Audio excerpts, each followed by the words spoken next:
I'm Justin Davis, and this is Drone Camps RC.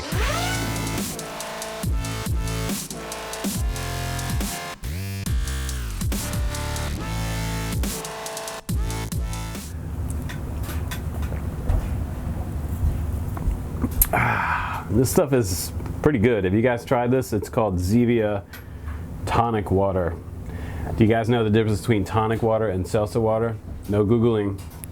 I'm not sure if anybody does. I don't. I have no idea. If you know the difference between tonic water and seltzer water, please put a comment below and let everyone know what the difference is. I've been asking that question for months, but I've been too lazy to Google it. So today on the channel, I have something new from Kingkong, and you guys know I like Kingkong. They're a pretty cool company. They made some pretty awesome 95 GTs, the 90 GT, and now we have the Fly Egg series, and I flew the 120, I believe it was, a couple weeks ago, and it was actually a really cool quad. I like that little larger prop size, so I'm flying a lot better with that size. Now these are different in the fact that they have a little smaller prop on there. These are the 2035s, I believe. They don't have quite as much punch out, so you kind of have to plan ahead for whatever type of big maneuver you're doing. If you're coming back down low to the ground, you really have to punch it with this size quad. So this has been my favorite for a long time, but I'm sort of gravitating towards like 100 to actually 120 size brushless micros. Just a little bigger prop makes a huge difference. However, this little guy, this is a 100 by the way, it is tough as nails. I banged it all over the field. I did some pretty hard bumps with it, and it survived everything that I threw at it. So it's a pretty cool quad, and it's actually designed a lot like a larger style frame. It also has a dampened sort of floating ESC flight controller right here that is gonna make it fly a little better. I did notice some prop wash in my flight test, but let's go ahead and put it on the bench. We'll take a little closer look at what's on here, and then we'll go outside and do a flight test. We'll do a line of sight and some FPV for you. Here we go. All right guys, there it is, the Kingkong 100mm Fly Egg. I finally have my hands on one, and right away I gotta say I was happy to see that this XM receiver was on here. It's a full range receiver, a little micro receiver that runs S-Bus. So they just put it down here with a little piece of VHB, and I would get my own VHB because this stuff right here doesn't stick worth anything. Go to Harbor Freight or maybe stop by Home Depot and pick up some 3M VHB. It's going to be much better than what's on here. So you have a little rubber band that holds your battery in place right here. You have a little bit of foam on the bottom of it, and you have a recessed beeper up in the front, and this is kind of facing down sometimes when you're on the ground, and it's kind of hard to hear because it gets a little bit muffled when it's sitting on the ground. So generally I like my receivers beepers to be on the side, mounted over here somewhere, so no matter which way the quad is facing, that you can always hear it a little better distance. But no complaints, because there's a beeper on this one versus the Kingkong 90 GT and the 95 GT, so I'm pretty happy about that. But we're also running those 2035 props on here, 1103 motors, and those are nice. They're not super powerful. If you guys are looking for kind of a cruiser, this is more like a cruiser than it is a super power horse little micro quad. So this is not all about extreme power. This is about smooth flying and extremely durable out in the field. This little roll cage right here is the real deal. It's all 70/75 aluminum front to back here with little gold kind of bling hardware on the side, front and back. And this 800 TVL camera on here, this is recessed inside this frame. You have this bolt up here which really protects it in a crash. However, it does have a little sort of mount on the inside in here it is adjustable. It comes very straight. You can see here, look at it from the side, you can see how my camera's up about maybe 25 degrees there, and I took mine apart, took these 4 bolts off, these 4 gold bolts on both sides and these 2 on the bottom, so I can move the frame out, and you have notches on the inside in here. I'll try to get this in focus so you can see it, but there's little tiny notches all along here, and you can move this entire mechanism back, and you can get it pretty vertical. vertical if you want to, but I left it at this setting. The next setting down was just too extreme for me. So the wires are all nicely twisted out here coming out from the ESC, and the ESC is BL Heli. We have 10 amp ESCs, so you could probably push this one out to 3S, but you know what you're really going to want to do to upgrade this quad is you're going to want to cut this connector off and put on an XT30. This is the smaller version of the XT60, and this is just going to give you much better power to weight ratio and power to your power system with any type of battery. These Makerfire 350s, 2S 350s, are 60C, and I got this one off Amazon, but this one has a lot of punch with this XT30, and these already come with XT30s on them, so that's pretty cool. Now I gotta say, I'm a big fan of the box that they include with these. This is the box that comes with it, and all the different sizes come in here. You can get this with no receiver, you can get it with the FM 800, you can get it with the XM, which I have, you can get it with DSM2 for Spectrum, you guys aren't left out in the cold there, and you can get it with the FrSky FS RX2A. So everything is covered there with all the different receivers and radio protocols. Also, by the way, you could get this same one in the 130. By the way, if you didn't know about that, that is probably my preferred size, but some people like the smaller and portability size running these 2035 props. Now, you also get in the box a variety of different accessories. You get a battery with it, which is an okay battery. I would look for something with a little higher C rating on that, is you're going to get a little better performance out of the motors. This is a 2S 350 milliamp, pretty much the same as this one, but this one has almost twice the C rating on this, 60C versus 35C there, so it's going to be a little better battery here for this particular quad. You also get some prop guards. These are white bumper prop guards. That's pretty standard, and these are probably the more durable props in the box. You get 2 sets of props with it. You get a USB cable for hooking it up to Betaflight, which is cool. And if you're flying around concrete, I always tell guys to put these motor guards on the outside and use the hardware that came with it here. Don't stick these back in if you take these off, by the way, because you'll mess up your motors. I know a lot of guys doing that. You get a prop remover tool. You get 2 extra rubber bands for securing your battery. But the most, my best part about this entire kit, besides the quad itself, is I love these boxes. I use these boxes for all kinds of things.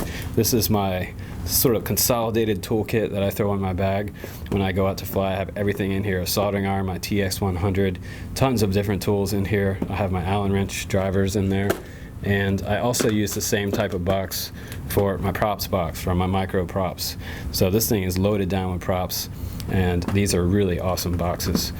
This one actually fits in the box, but the 120 size doesn't, so that's kind of a bummer that the 120 doesn't fit in with the props on. But for transport, if you're going to get on the airplane, you can take the props off the 120 and just throw it in the box and go. But like I said, this is the more portable version. This is also the version that you're going to it's going to be less extreme for you if this is kind of what you're looking for, something a little more mild and relaxed, but also very fast in forward flight. So also, by the way, the VTX is right on top of this flight controller right here, the Pico BLX, and this is a Pico BLX clone, by the way, a VTX sitting up here, and there's a button just inside there. You could press the button to change channels. I believe there's 16 channels on that one. And it says the image transmission is from 600 to 800 meters. That's pretty far. And the day that I flew this, it was a little bit overcast, but the camera, it looks pretty decent. And we're also rocking, by the way, we're rocking 100 milliwatt on that. So it's also 25 milliwatt, but there is solder pads underneath here, and you have to bridge those solder pads to make it 25.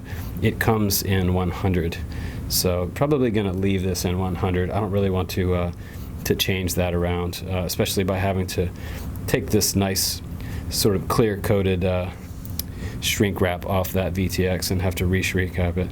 Just don't want to do that. So nice quad overall, and I think all the hardware on here looks good. Carbon fiber looks like it's probably 3K. It's pretty stiff and rigid. I'm not really afraid that this is going to break. If you are afraid that it's going to break, what you can do is put the prop guards on, because that'll give it a little bit of shock. When it hits the prop guard, the prop guard's going to take all the impact instead of the edge of your motor and the arm. There's not a whole lot here protecting the edge of this motor bell, so keep that in mind. This motor is very close to the edge, and you will definitely damage a motor bell if you hit something hard with it, so keep that in mind. Either use the motor guards that came with it or the prop guards. Either way, I think you'll be good to go. Also guys, another tip, if you're just joining me on the channel, please do try out those Gemfan 2035 props. You're gonna love those props on this quad. It's gonna be awesome. So without further ado, let's go outside and do some line of sight flying, and then we'll do some FPV with this little Fly Egg 100mm. See you out in the field. Okay guys, we'll do a little line of sight flight test with the Fly Egg 100 first, and then we'll do a little FPV with it. I'll show you how awesome it is in the FPV. I'm using those stock props on here. Everything is stock, the battery and everything on here. So we'll go ahead and take off. And I'm just gonna test it out in stability first, see how the punch out is. Ready, 1, 2, 3. Not bad. Not super crazy, but I wasn't expecting like a really hard punch out with a quad this size. Let's try a little acro. Nice. Seems to want to catch itself even after a couple spins and a power cut. A little tighter spin with cutting the power. But it does have air mode, so look at that. Caught itself. Get a little low voltage warning beep when I full throttle, of course. Kind of hard to see when it gets way out there. Really cool little motor. So I was looking at these and I'm thinking that they might want these to look a little bit like the Babyhawk motors because they're not marked. But they are, I think they are marked on the top of the motor. The Babyhawk motors, if you take the props off and you look at the very top, you'll see what size they are, 1104s. Cool looking quad though. Just gonna go back into stability there as I'm getting way out there. I don't want to break these props. I've heard other people say that these props, are the white ones particularly, are not quite as strong as the yellow ones that are included. So just keep that in mind. It's pretty quick.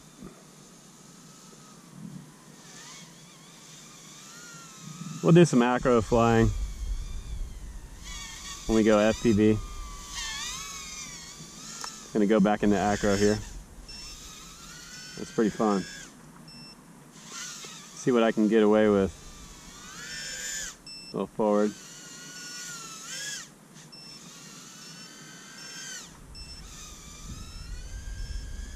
Big loop. Nice. Flies really nice line of sight.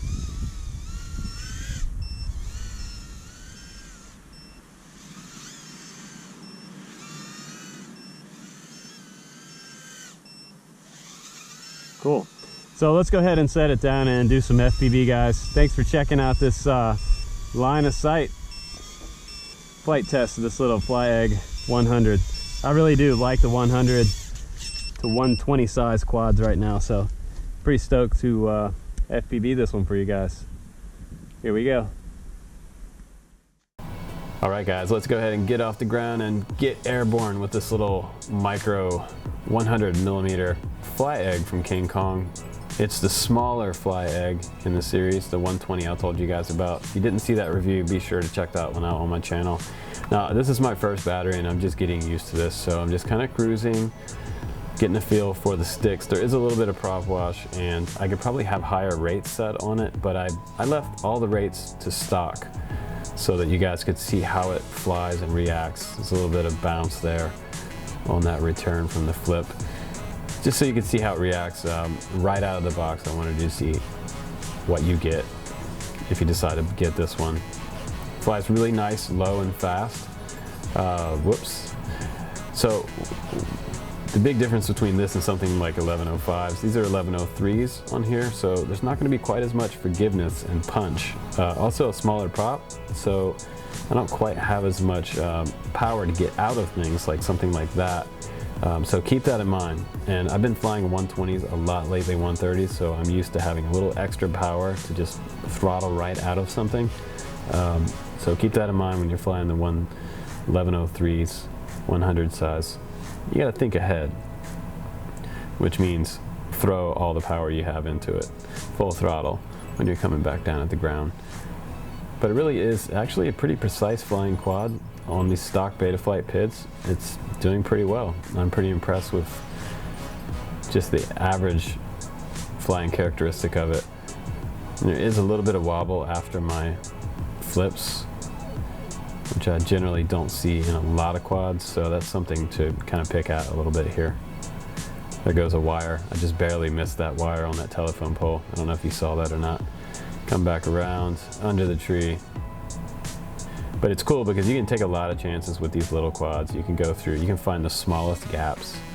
If I see a gap with these smaller quads, I will try to go for it. I'll gun for it, like this one. Sometimes that fence is just a lucky shot. You have to commit. You got to totally commit for going for it. Right there, a little speed through that little tiny gap. That was fun. And check out this range. This VTX is not flickering too much. And I'm pretty far out there in the field. Come back with some trees in between myself and the video goggles right there. My video system's doing really well with this quad. You know, it's pretty hot today, so I was expecting kind of low performance from the VTX, but it actually did really, really well. So thumbs up for the VTX on this quad. You guys shouldn't have any problems there. The only drawback is that it has that solder tab to bring it down to 25 milliwatt, but you know what, why would you put it in 25 anyway? Just fly it in 100. Go through those trees again. Like Tiny Whoop outdoors. A little hairy through there. Oh, and I lost it.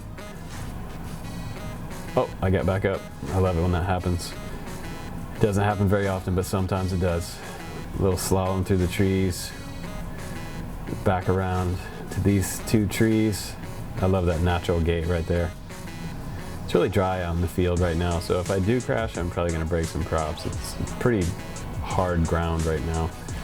In the fall, it's going to start raining and it'll be a bunch of mush out here, so I'm pretty happy the way it is right now. So thanks again for watching, you guys. I'm Justin Davis. I will definitely see you on the next one. Take care and fly safe.